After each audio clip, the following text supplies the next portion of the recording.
Sometimes the frontier between ethical and unethical behavior in marketing can be extremely slim. Are you wondering how ethical or unethical your strategy is? Professor Vince Mitchell has developed a questionnaire that computes a firm's ethical score in marketing. Over the last 10 or 20 years, there has been an explosion in the way in which marketers can actually communicate and get information about consumers. And this has resulted in millions more ads being produced than ever was the case in the past, many more communication campaigns. And so the need for ethical guidance around that has become greater. In addition, of course, ethics now is much more on consumers' minds in terms of corporate social responsibility and the way in which corporations handle themselves and their marketing. And so the time is right to have a way of measuring that and giving companies and individual marketers some feedback on how they're doing. Who should use it? Within a company, virtually everybody should have a go at it. What kinds of companies? I don't think there's any company that doesn't really need to have a good understanding of its core values and how they relate to marketing ethics. As soon as you buy a pair of sunglasses, you start receiving advertising for holiday in Spain, the latest trendy outfit for the summer. You feel really trapped as a customer. I think this is why we need the principles-based approach to ethics, which is highlighted in this questionnaire and the AMA's guidelines on this. Because what we find is that there are new ways, particularly in digital marketing, to share information. So you'll often find, whether it's you're registering for a product or registering for information, you have to click or unclick boxes, opt in or opt out. The first section is about honesty, and one of the questions you ask is, my company stands behind our products if they fail to deliver their claimed benefits. That reminds me a recent issue with a manufacturer who had problems with its brakes.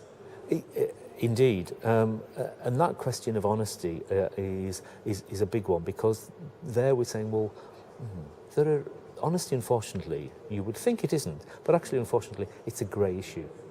So, for example, take the beauty industry, and the way in which they regard the honesty. So, if you say something like 9 out of 10 people prefer this product, where do you think that 9 out of 10 people sample would come from? Well, when you read the small print, you find sometimes that those are very small samples, just a couple of hundred people. You also find that those are existing users who've already expressed a preference for the product, rather than a random sample of people. When it says 9 out of 10 users, you would recommend this product.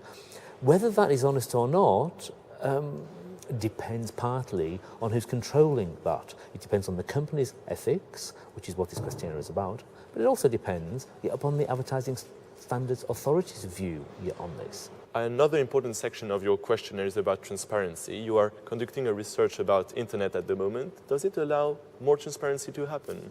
All of these social media sites are an absolute boon to the marketing community. The reason is they have an element of transparency to what has been somewhat of an intransparent process, namely the communication about brands to consumers and between consumers. There's now even more communication between consumers than there is to consumers. Yes. And what that means is that brands now can control the message. And brands always wanted to put across their brand in the best possible light, rather than being completely transparent, and which is linked to being honest and open. And so what's happened is we've got this incredible social media force, which is forcing brands and companies to say, well, there's no point in you trying to convince people about something that you're not, because you'll be found out. And guess what? You'll be found out tomorrow. Many companies now build their brand image around eco-friendliness, moral values, and so on. Isn't it just a greenwashing cycle that is going to die? That's an interesting point, and it's certainly true that some companies, some brands have got onto the green bandwagon. And particularly in the recession, what we've seen is that because it's got much more difficult for them to sustain these ethical or fair trade kind of policies and still keep low prices, then they've dropped some of their green claims, some of their ethical credentials. Now, what the example you gave about an oil company recycling paper, is that going to curry any favour with any of his customers? I don't think so. Is it a bad thing? I don't think so, because every little helps. You're right. It's just they could do more. If a company is concerned about his marketing ethics, what should they do? I think a couple of things. If they're concerned about a particular campaign that they're unsure, and here's the acid test.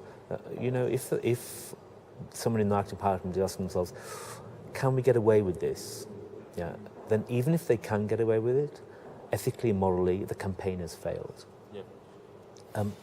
On the question of can they get away with it, then there's something very simple that they can do, because the Advertising Standards Authority has almost like a 24-hour copy advice service, which is absolutely free.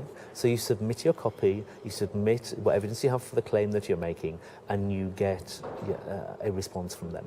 So that is the minimum that you should do if you want to adhere to the Advertising Standards Authority guidelines. However, if you really want to strike a resonance with your customers and to have happy, contented, ethical employees that don't have to leave their ethics at the door when they come to work for your company, then try the questionnaire. So if you come up with a 100% score, then take that with a little pinch of salt. So you might begin to downgrade that. That would be the only word of warning that I would suggest.